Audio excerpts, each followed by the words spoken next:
Day 3 in Zambales!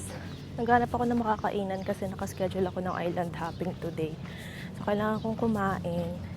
Before mag-island hopping kasi feeling ko matagal siya since 3 islands yun. Wala akong makitang bukas na resto. May nakita akong coffee stall. May bili muna ako ng kape.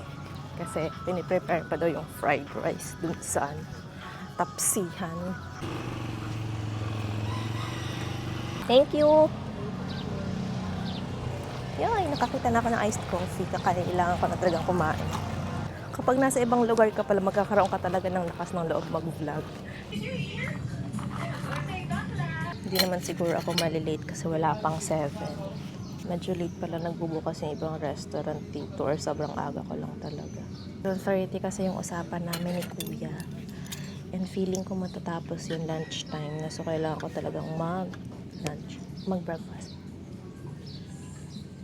Andito na siguro yung mga kasama.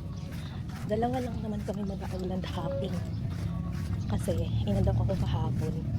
Meron isang solo traveler na mag-island hopping. So naghahanap din ng kasama. So sakto.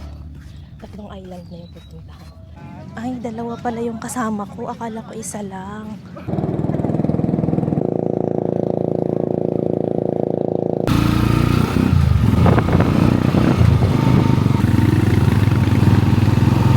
Ang layo niya pala. 30 minutes. Ang ganda dito. Daming bangka. Tingnan niyo guys.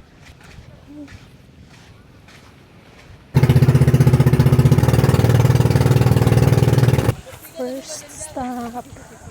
Ang ganda dito.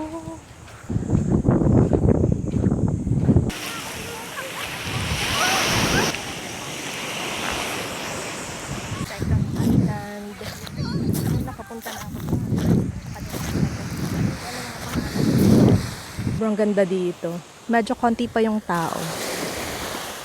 Pero guys, ang ganda ng view. Ayan na, 3rd island. Dito yung sa may Anawangin Island. Ang ganda dito guys. White sand pala to. Sa inyo yung paligid niya. Tada! Ang ganda. Ayan. Sobrang ganda. Sobrang init lang as in. Sobrang init.